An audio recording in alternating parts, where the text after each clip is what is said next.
Hola compañeros, buenos días, bienvenidos a una sesión clínica de enfermería más y hoy estaremos hablando sobre una patología que es muy común en nuestra unidad hospitalaria, que es el síndrome de dificultad respiratoria.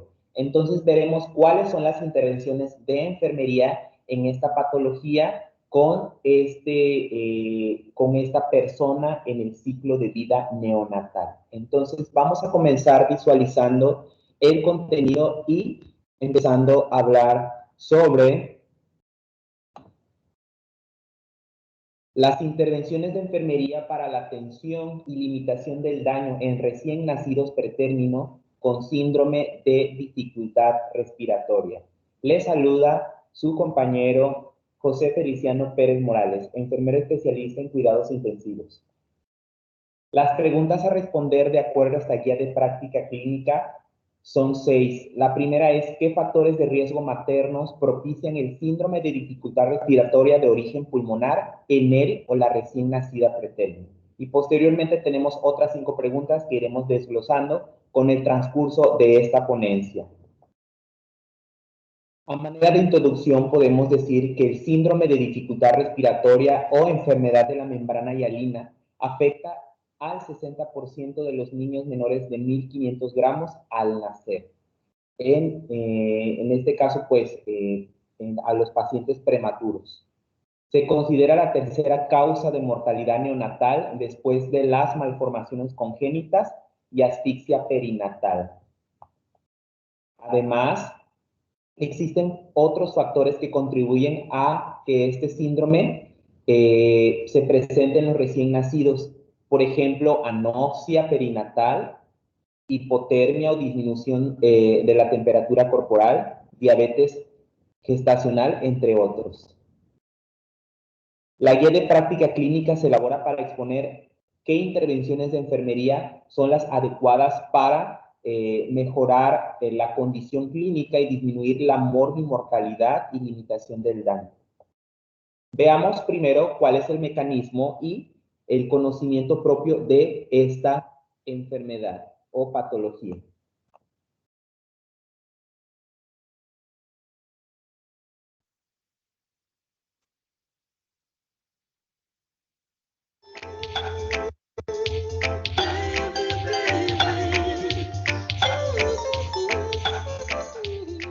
Ya hablamos de las dificultades de adaptación que suelen tener los recién nacidos y de las 3 dificultades de adaptación, que son dificultad para respirar, para mantener el azúcar en la sangre y para controlar la temperatura. El que más problemas suele traer es la dificultad respiratoria. Existe un cuadro que se llama distrés transitorio del recién nacido, es decir, dificultad respiratoria del recién nacido. ¿Por qué sucede este distrés transitorio? El recién nacido dentro de la panza tiene los pulmones llenos de líquido y no respira.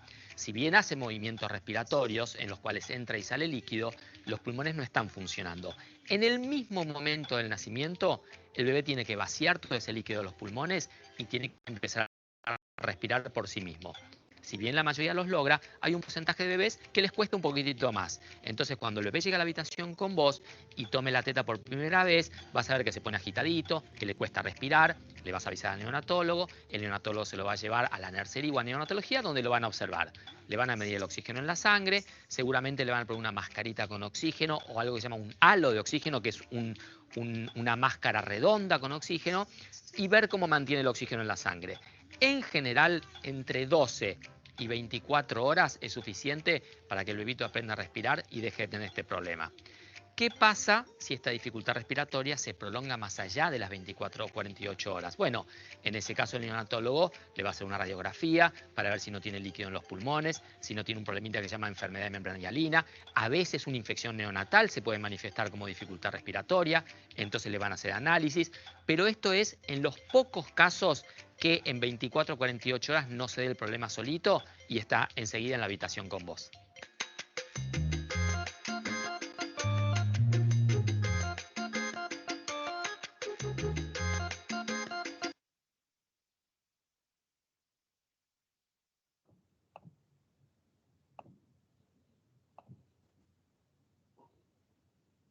Ok, ¿cuál es el objetivo de visualizar el contenido? Bueno, tenemos que contribuir a la disminución de la mortalidad del recién nacido pretérmino con síndrome de dificultad respiratoria, y aquí tenemos otros objetivos.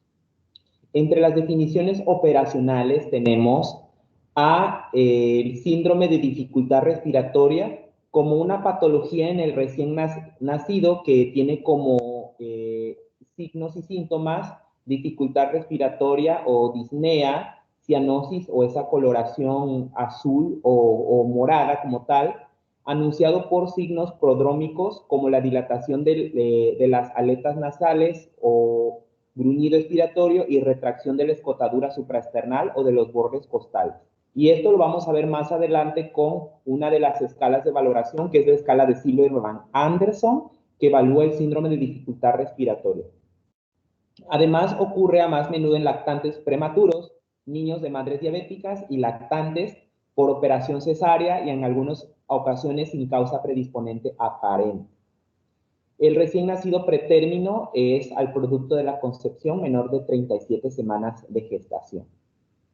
O sea que no concluye como tal las semanas adecuadas para una adecuada adaptación al ambiente extrauterino. La primera pregunta que tenemos son, ¿qué factores de riesgo maternos propician el síndrome de dificultad respiratoria de origen pulmonar en él o la recién nacido o nacida a pretérmino? Y tenemos como una primera recomendación que nosotros como enfermeros deberemos orientar e informar a la mujer embarazada sobre la detección oportuna de los datos de alarma que desencadenan la preeclampsia. Entonces, si recuerdan, en la sesión pasada veíamos la definición de la preeclampsia como un síndrome caracterizado por acúfenos, fosfenos, cefalea, proteinuria, etcétera, que llegan a condicionar a la paciente para el aumento de la tensión arterial y que inclusive, si convulsiona, pues es a lo que conocemos como una eclampsia, ¿no? Un punto de buena práctica es que debemos de hacer énfasis en los datos de alarma, como son las presencias de hemorragias, pérdidas transvaginales o de líquido amniótico, secreciones anormales, presencia de contracción uterina, disminución de la motilidad fetal o hipomotilidad fetal, cefalea, acúfenos, fosfenos, fiebre, dolor al orinar o disuria y edematización de los miembros inferiores. Una recomendación es que el personal de enfermería deberá monitorizar a las pacientes con antecedentes de riesgo obstétrico para que reciban atención médica temprana en el embarazo.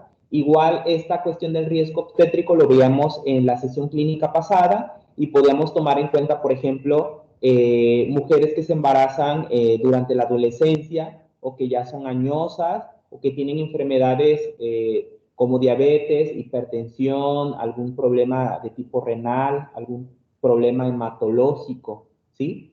Y un punto de buena práctica es que el personal de enfermería deberá de darle seguimiento a estas pacientes de acuerdo a la NOM 007, SSA 2010 e informar y dar seguimiento y control perinatal y prenatal en ciertos puntos como la promoción del estilo de vida, la prevención, detección y control de factores de riesgo obstétrico, como los que ya mencioné, la detección y control de otras patologías preexistentes y promover como mínimo 5 consultas prenatales a la semana de gestación 12, de la 22 a la 24, la segunda, la tercera de la 27 a la 29, la cuarta de la 33 a la 35, y la quinta de 38 a las 40 semanas de gestación. La siguiente pregunta es, ¿cuáles son las intervenciones de enfermería para la prevención del síndrome de dificultad respiratoria en la o el recién nacido en pretérmino? Una recomendación es que en caso de amenaza de parto prematuro entre la 26 y las 36 semanas de gestación, el personal de enfermería deberá administrar corticosteroides antenatales prescritos y los corticosteroides más comunes son la dexametasona y la betametasona. Ya corresponde a una guía de práctica clínica médica la dosis.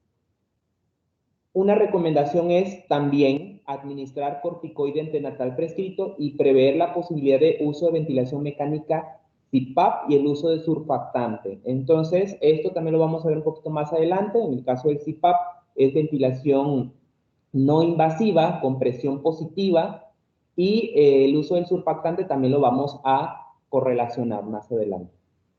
Además que si vamos a administrar ciertos medicamentos, deberemos de aplicar los 10 correctos para la administración de los fármacos. En este caso, menciona los 5 correctos principales y que están enunciados en las acciones esenciales para la seguridad del paciente.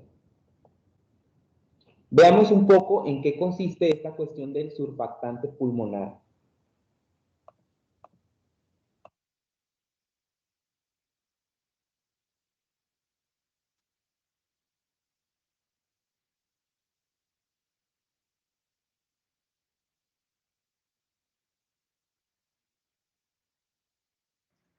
Mi nombre es Hernández Víctor y a continuación vamos a ver la definición y función del surfactante pulmonar.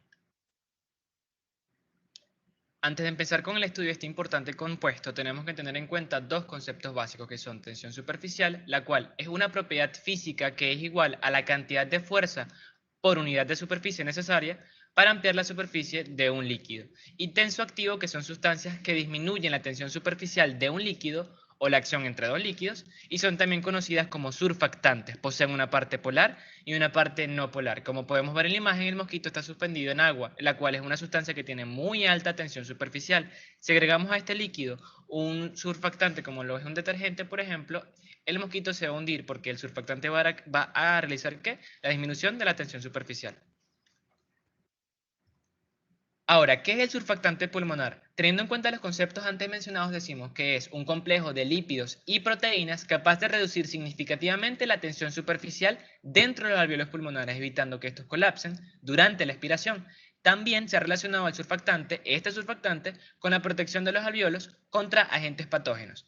Esta funcionalidad la vamos a entender mejor viendo la composición del surfactante, que es un 80% por fosfolípidos, principalmente dipalmitoil-fosfatidilcolina, que es la que vemos en la fotografía, en un 12% por proteínas, que van a ser hidrofílicas, como la SPA y SPD, las cuales van a estar implicadas, como dije anteriormente, en la protección del alvéolo contra agentes patógenos. Y las proteínas hidrofóbicas SPB y SPC están relacionadas con la distribución uniforme de estos fosfolípidos en la pared alveolar. Y por último, 8% de lípidos neutros, que ellos no van a tener una función determinante en el surfactante. En la imagen vemos el fosfolípido, que está compuesto por una región hidrofílica, glicerol, grupofosfaticolina, y una región hidrofóbica compuesta por las dos cadenas de ácidos grasos. Ahora, ¿quién produce al surfactante pulmonar? Debemos recordar que las células alveolares son de dos tipos: neumocitos tipo 1, que son estos que vemos, estas células escamativas y alargadas que vemos acá, estos son sus núcleos, que van a proporcionar un tapizamiento bastante liso y delgado a la mayor parte de la pared alveolar. A la mayor parte porque esta parte está compuesta por neumocitos tipo 2, los cuales van a estar implicados en la síntesis y secreción directamente del surfactante. ¿Okay? Hay otros compuestos, o mejor dicho, factores que van a incidir en la producción del surfactante, como lo son el pH, la temperatura y la perfusión normal. ¿Okay? Así que inferimos que si hay un desequilibrio en el pH, una hipotermia o una hipotensión, va a verse afectada la producción del surfactante pulmonar. Esta lámina la hice bastante gráfica porque pudiésemos enumerar las funcionalidades del surfactante pulmonar en una larga lista, pero quiero que se centren en la principal. Como vemos en la imagen de la izquierda, vamos a ver una pared alveolar estable. Esto es un alveolo fisiológicamente normal, ¿ok? En su estado fisiológico normal. Estas son las moléculas surfactantes que hablamos anteriormente, igualmente estas rojas que vemos acá. Estas moléculas que vemos acá son parte del líquido que rodea, que es este que está aquí, a los alvéolos. Todos los alvéolos están rodeados por este líquido, ¿ok? Y ese líquido va a tener estas moléculas, las cuales van a tener una tendencia a unirse entre sí por fuerzas cohesivas. Si no existiera el surfactante, estas moléculas se unirían y ocasionarían el colapso del alvéolo. Es como, analógicamente viéndolo así, es como que si desinfláramos un globo, las paredes del globo se va a unir. Es precisamente lo que ocurre en el alvéolo pulmonar, ¿ok? Entonces, en esta imagen que vemos acá en este GIF, vamos a ver que durante la funcionalidad del alvéolo, nunca este llega a ceder. Vemos esta parte de acá, que es la pared que explicamos del leucocito tipo 1, y este es el líquido donde va a estar inmerso o donde va a estar presente el surfactante, ¿ok? Y fíjense que durante el trabajo del alveolo nunca este llega a colapsar gracias a la presencia de este importante compuesto. Entonces reducimos la funcionalidad a reducir tensión superficial y evitar el colapso alveolar, perdón. La deficiencia en la producción y o calidad del surfactante pulmonar nos van a generar dos variables. La primera de ellas es la atelectasia, que no es más que el mismo colapso alveolar que vimos en la lámina anterior, solamente que aquí lo vemos desde un punto de vista más macroscópico, ¿ok? Y la enfermedad de la membrana hialina, que va a representar aproximadamente el 1% de las causas de muertes de neonatos, ¿ok? Y esta se debe básicamente a la baja producción de surfactante pulmonar.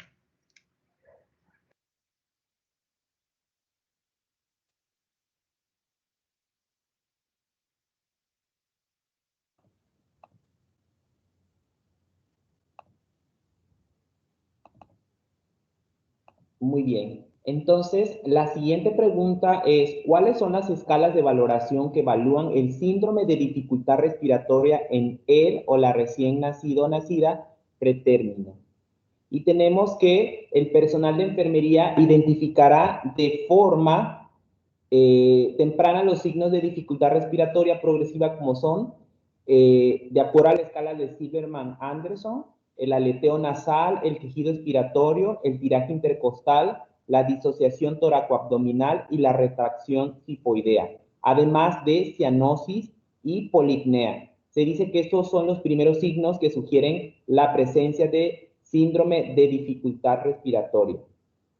Además, como punto de buena práctica, el personal de salud valorará al recién nacido con el método de Apgar al minuto y a los 5 minutos del nacimiento. Y esta valoración dará una calificación del estado de salud del recién nacido. De acuerdo a los hallazgos, se tendrá que, si no tienen alguna alteración o depresión, serán de 7 a 10 puntos. Una depresión moderada de 4 a 6 puntos y una depresión severa de 3 puntos o menos. Y aquí tenemos el test de Silberman-Anderson, donde evaluamos los signos clínicos que ya se mencionaron y dependiendo del tipo de alteración se le irá dando un puntaje. Por ejemplo, en el grado 0, las respiraciones son sincronizadas o la elevación del tórax y del abdomen es sincronizado, no existe tiraje intercostal, no existe retracción sifoidea, no existe aleteo nasal y tampoco existe quejido expiratorio. Entonces se dan cuenta, con 0 puntos no hay dificultad respiratoria y el puntaje se considera excelente. Versus en el grado 2, donde en la elevación del tórax y del abdomen existe un balanceo, existe un marcado tiraje intercostal, una marcada retracción sifoidea, una marcada o un marcado aleteo nasal y un marcado quejido expiratorio que es audible sin el estetoscopio, ¿sí? Entonces, dependiendo del puntaje, es cómo se va a clasificar si tiene o no una dificultad respiratoria, llegando, por ejemplo, de 8 a 10 puntos con una dificultad respiratoria severa. Veamos cuáles son, a nivel clínico, algunos de estos signos.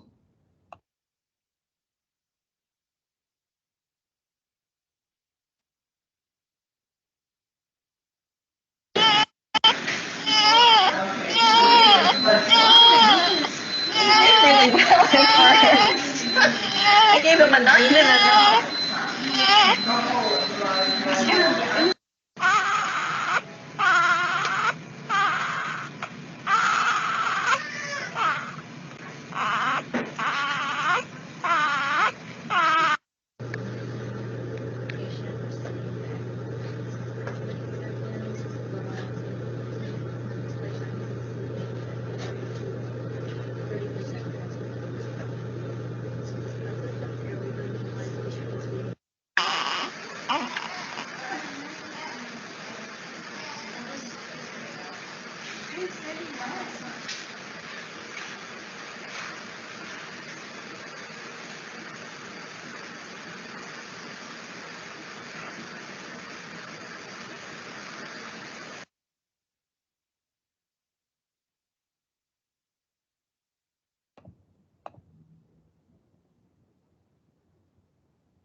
Y bueno, aquí podemos visualizar también el test de Apgar, que ya se mencionó en una de las filminas anteriores. Y recuerden que el test de Apgar evalúa la apariencia, el pulso, la gesticulación, la actividad motora y la respiración.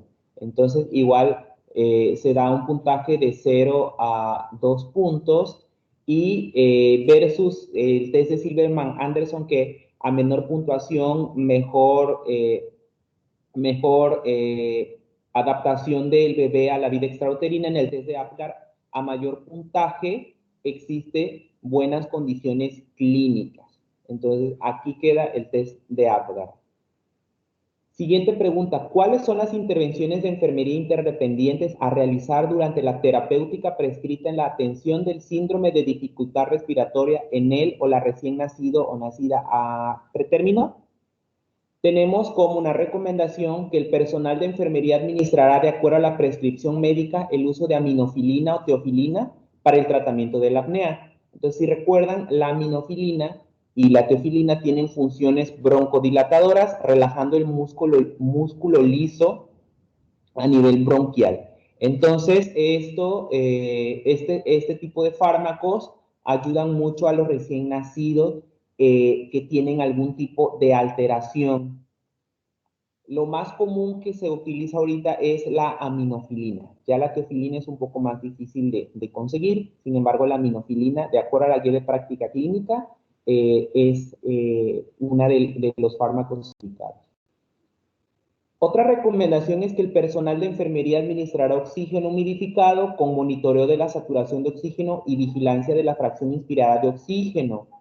Además, monitorizará la medición de signos vitales como la frecuencia cardíaca, la frecuencia respiratoria y la temperatura corporal.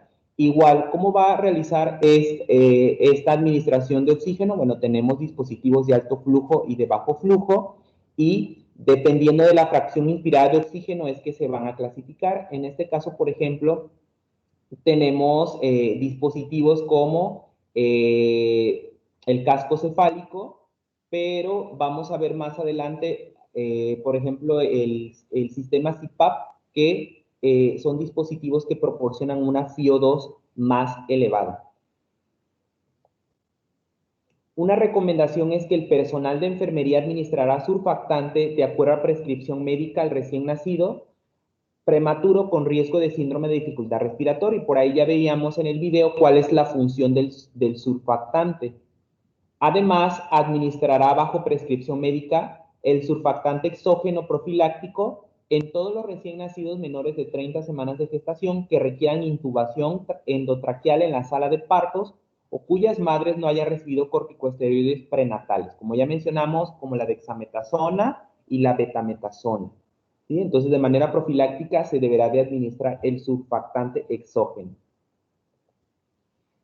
Se podrá administrar el surfactante a través de vía intratraqueal, en aerosol o por mascarilla laríngea. Además, también se podrá administrar nebulizada. Sin embargo, hoy en día existen protocolos clínicos en donde se administra este factor surfactante sin lesionar tanto al recién nacido. Entonces, vamos a ver este protocolo que está muy interesante para la administración del surfactante.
Sneak crackle.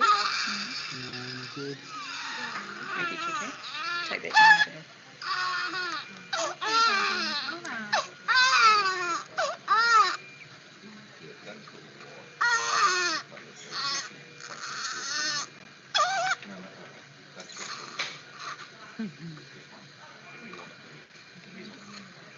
Yeah, I'm in. Okay. There you go. Touch. Yeah, touch.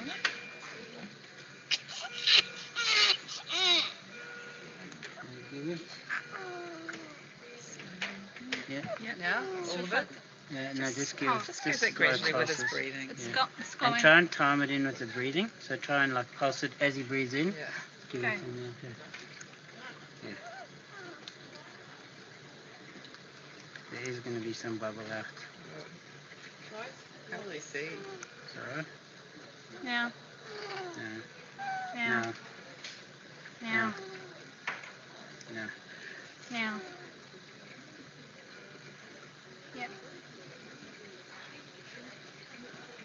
And just ballast the rest of that air behind it. Yeah. Okay? Done? Done. That's it. Done. Finish. Done. Done. That's it, Bubba. Oh. That was 6 mils. All right, all right, all right. Come on.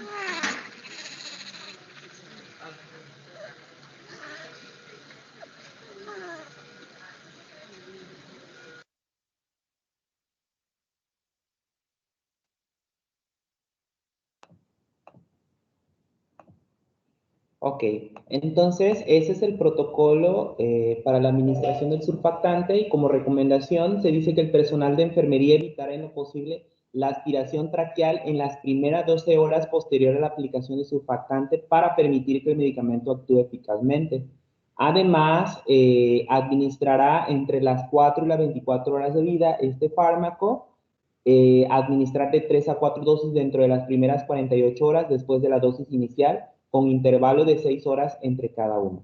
Y algo muy importante, realizar los registros clínicos relacionados con la administración de los medicamentos que contengan la fecha, la hora, la cantidad y la vía prescrita, así como los procedimientos realizados en el o la recién nacido, de acuerdo a la NOM 004 SSA 3 2012 del expediente clínico. Entonces,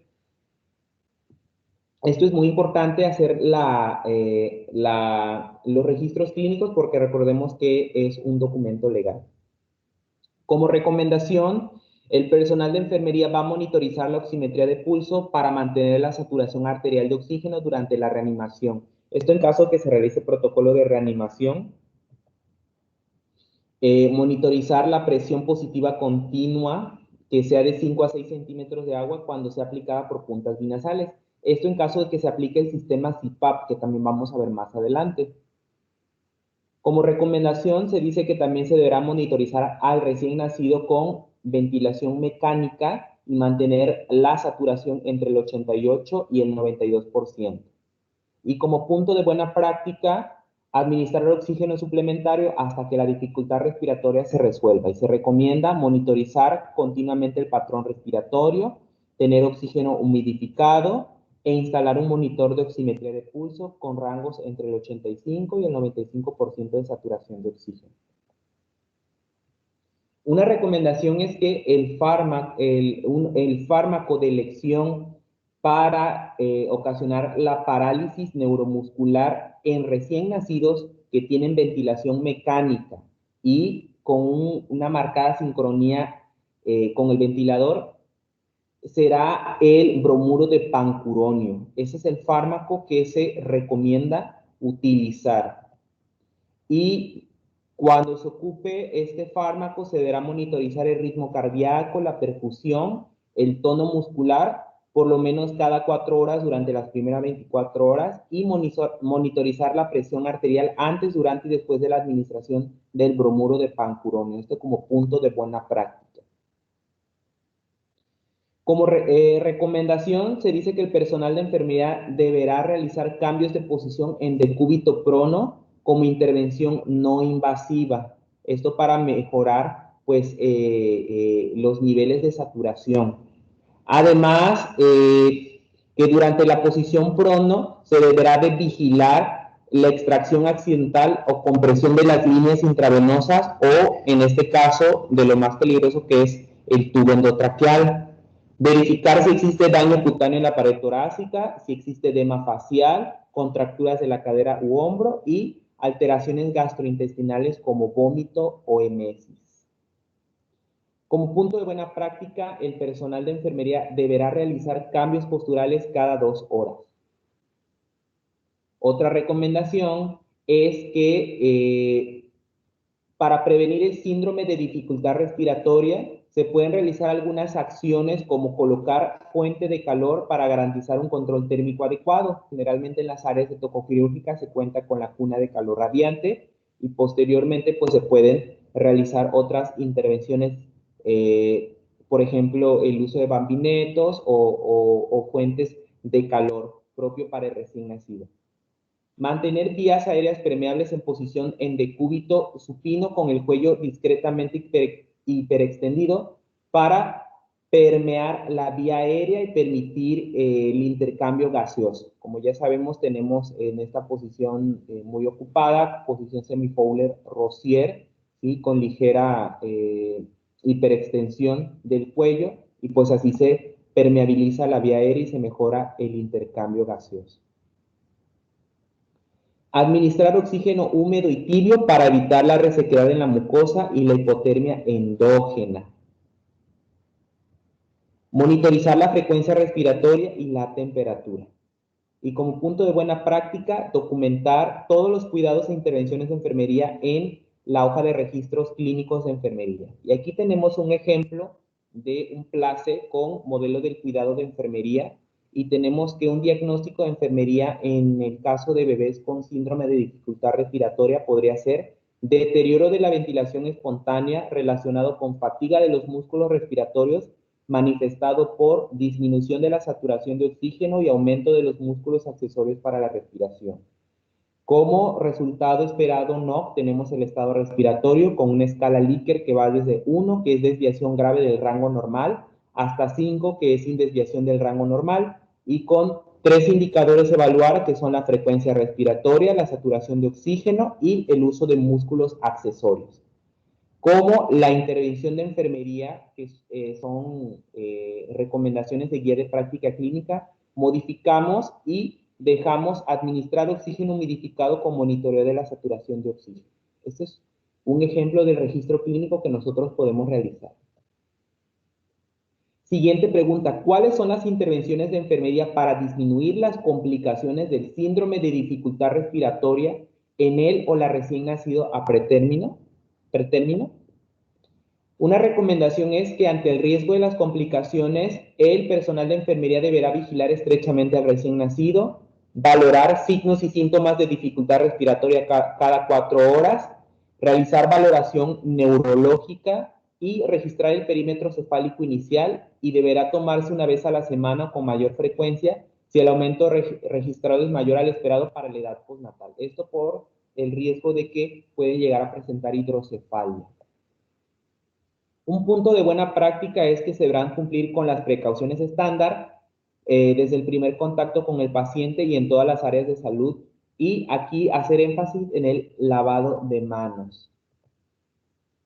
Una recomendación es que el personal de enfermería monitorizará la ventilación nasal positiva continua en la vía aérea, que es el CPAP, al recién nacido pretérmino en el momento del nacimiento, y medir los niveles de saturación de oxígeno en los primeros minutos posteriores a la ventilación. Igual ahorita vamos a ver cómo se instala este sistema CPAP.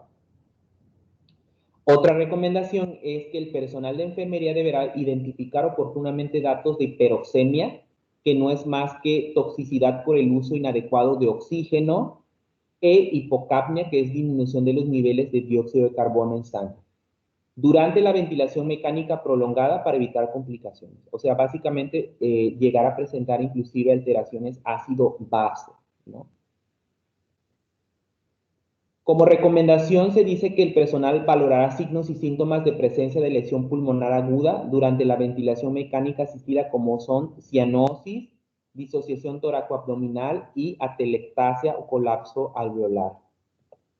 Y veamos en qué consiste el sistema CPAP y cómo instalarlo.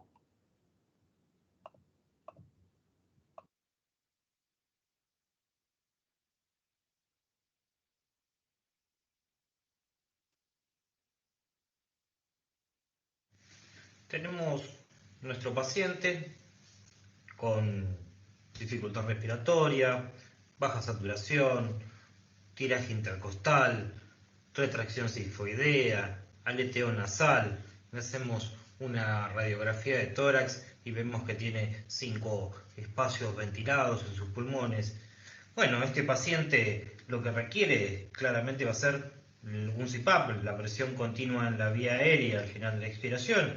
Es uno de esos días en que nuestros respiradores están todos ocupados y no tenemos ningún medio para proporcionarle CPAP por ninguno de los métodos que conocemos.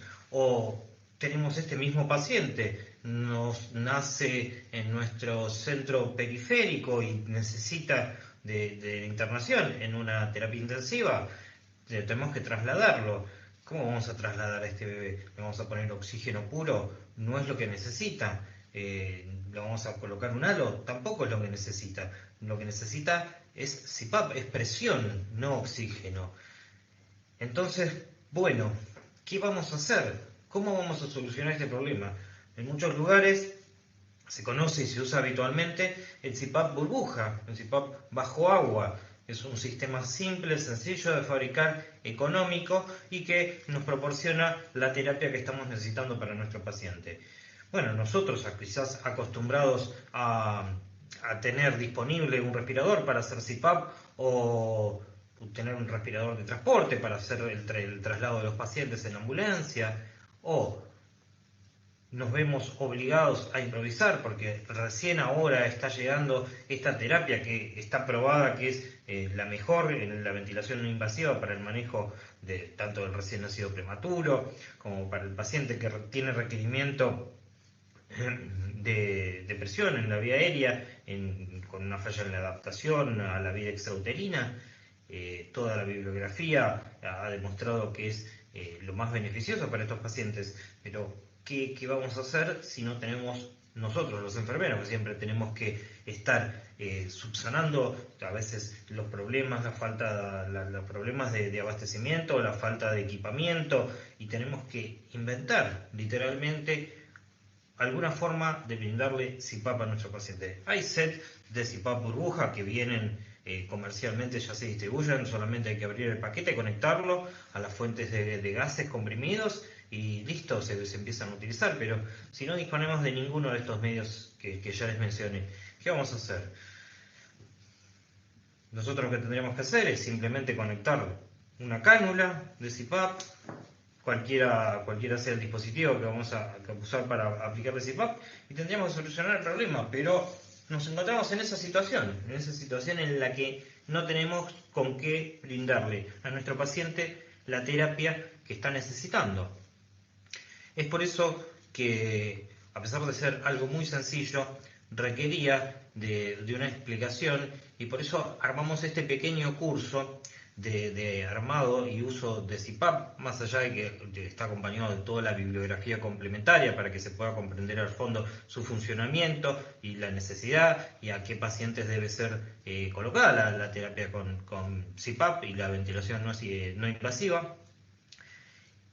Así que para poder traer un poco de luz sobre este aspecto, muy sencillo para algunos directamente ya en este momento van a decir, bueno, ya esto ya lo conozco, no lo necesito, pero tenemos muchísimos otros que vamos a tener esta necesidad, que ya tuvimos esta necesidad y no pudimos implementar ningún dispositivo para aplicarle CPAP, y es un paciente que se le puso oxígeno libre, oxígeno con halo, con máscara, o diversos dispositivos que no resultaron, que no tuvieron buena evolución, que prolongaron la estadía en la internación, que el paciente evolucionó desfavorablemente y terminó en asistencia respiratoria mecánica, aumentó los días de respiración, el daño a nivel pulmonar. Ya sabemos que el oxígeno, la ventilación asistida invasiva, todo eso provoca lesión pulmonar, la displasia broncopulmonar. Así que, ¿cómo vamos a hacer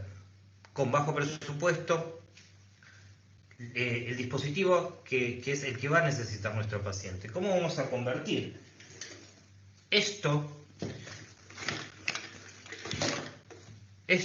vamos a convertir esto en un sistema para proporcionar CPAP a un paciente que lo requiera. Con estos materiales vamos a poder armar nuestro sistema de CPAP burbuja o bajo agua. ¿Qué vamos a necesitar? Una conexión que nos traiga los gases, aire y oxígeno, que se puedan mezclar, que ingresarán a la cámara humidificadora y calentadora. Estos son los gases que van a ingresar al paciente, con lo que se debe conectarlo a la rama inspiratoria. Estos gases calentados y humidificados van a tener condensación, así que preferentemente se colocará una trampa de agua en la mitad del circuito y esta nos quedaría como la rama inspiratoria al paciente. Aquí vamos a conectar la interfaz que utilicemos para administrar CPAP al paciente, en este caso va a ser la cánula binasal. Esta es la rama inspiratoria. Ahora debemos procurarnos una rama expiratoria. Esa rama expiratoria se conectará a la salida de la expiración del paciente, y esta es la que se conectará al frasco bitubulado que tiene una columna sumergida bajo agua, la que graduaremos para conocer cuántos centímetros, agregando agua en el frasco, sabremos cuántos centímetros está sumergida la columna, y es la que nos dará la presión al final de la expiración. En el frasco bitubulado conectaremos a la columna que está sumergida bajo agua la rama expiratoria. Cuando el paciente expire, esta agua mantendrá una presión, ya que el paciente no podrá expirar totalmente los gases, ya que esta agua ejercerá una presión que será la presión al final de la expiración en la vía aérea. Toda esa expiración que supere la presión que está bajo agua será expirada por este orificio que habremos taladrado previamente, porque este no es un frasco que venga diseñado específicamente para ser usado como CPAP. No podemos confiar en un orificio pequeño como este para la salida de gases, porque de obturarse ejercería una presión muy alta en la vía aérea y podría provocar escapes de gases u otras complicaciones, más allá de que el paciente no va a poder expirar. Recuerden que el CPAP burbuja es un sistema que no posee ningún tipo de alarma porque no interviene ningún dispositivo. Esto está hecho solamente con presiones. Así que taladraremos un orificio más amplio que no puede obturarse, la columna de agua, bajo agua. ¿Qué conectaremos aquí en la rama expiratoria? Un manómetro de presiones que nos va a decir exactamente cuál es la presión residual que va a quedar en la vía aérea, la presión al final de la expiración, que estaremos logrando sumergiendo la columna de agua, la que podremos graduar y corregir en el caso de que nuestra graduación numérica no sea exactamente igual a la del manómetro. Esta presión, supongamos que sumergimos 5 centímetros la columna de agua, debería marcarnos en el manómetro 5 centímetros de agua, que es la graduación que tienen estos manómetros. De esta forma nos queda listo y funcional nuestro CPAP y solo queda conectarlo al paciente. Abrir los flujos, graduar las presiones, agregar o quitar agua en el caso de que sean insuficientes o excesivas para lograr la presión que deseamos que quede residual en la vía aérea. Y de esta forma queda armado nuestro sistema de CPAP burbuja o bajo agua. Vamos a repasar las partes. La entrada de los gases, oxígeno y aire comprimido, perfectamente regulada la FiO2 a través de flujímetros o de un mezclador de gases, ingresan a la cámara humidificadora y calentadora para calentarse y humidificarse, salen a una trampa de agua para evitar que la condensación llegue a la vía aérea,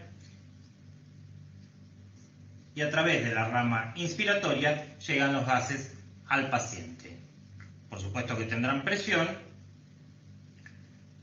El paciente, al expirar a través de la rama expiratoria, su expiración irá bajo la columna que está sumergida en agua, que ejercerá la presión que se convertirá en la presión residual en la vía aérea al final de la expiración, el PEP. Esa misma presión la podremos regular perfectamente a través de los flujímetros, aumentando los flujos inspiratorios.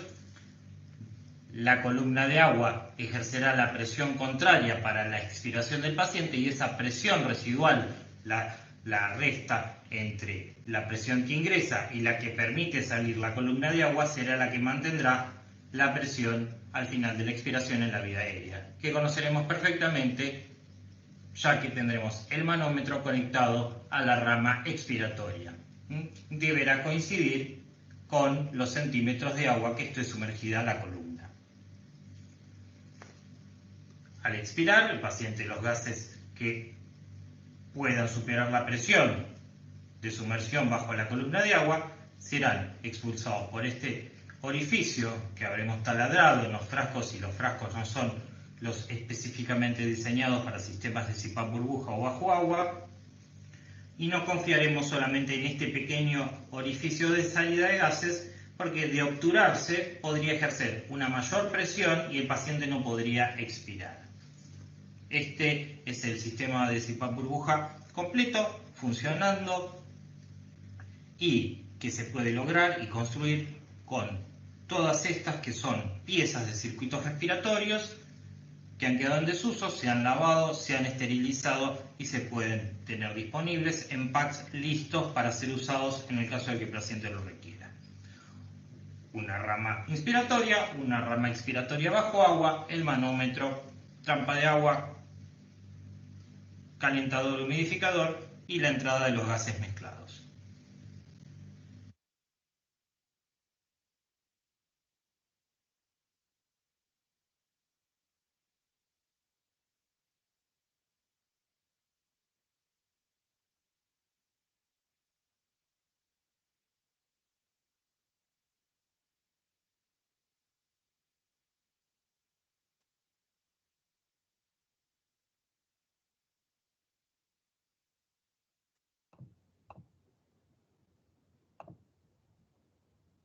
Ok, por ahí hubo un error de conexión. Una recomendación es que el personal de enfermería deberá de dar estimulación enteral temprana cuando el paciente se encuentre hemodinámicamente estable, sin datos de compromiso abdominal, en presencia de catéteres umbilicales.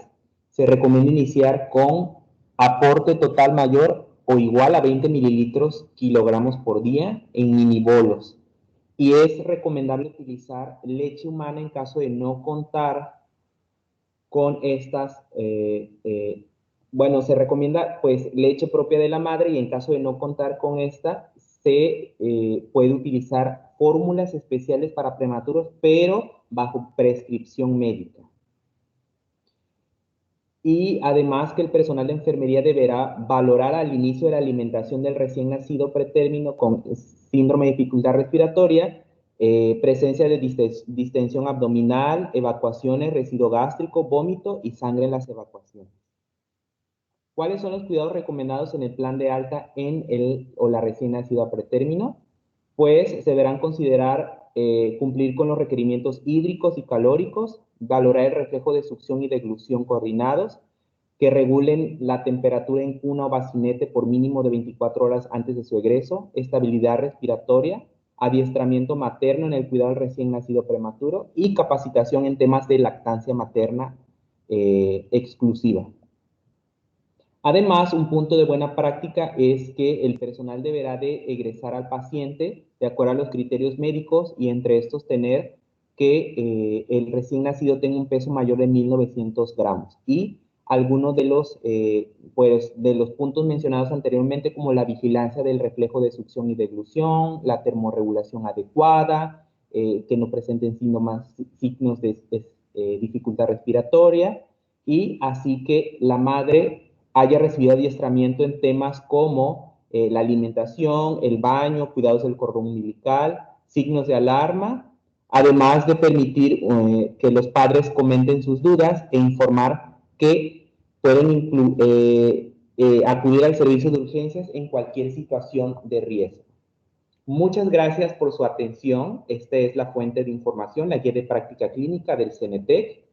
Y bueno, me da mucho gusto que hayan estado presentes en nuestra sesión clínica del día. No se pierdan los temas que vienen más adelante porque estaremos retomando diversas áreas de oportunidad en el área de la enfermería. En este caso, el próximo tema se focaliza en la salud laboral y estaremos haciendo otra sesión clínica informativa y tratando de innovar. Muchas gracias por su atención. Se despide de usted el enfermero José Feliciano y tengan un muy bonito día. No se olviden suscribirse al canal porque esta sesión queda grabada para el canal de YouTube. Entonces le dan like, manita arriba, y en la caja de comentarios pueden escribir alguna retroalimentación, alguna duda que tengan, y en lo mínimo podemos apoyarlos. Entonces, nos vemos la próxima sesión clínica y tengan un muy bonito día. Nos vemos, hasta luego.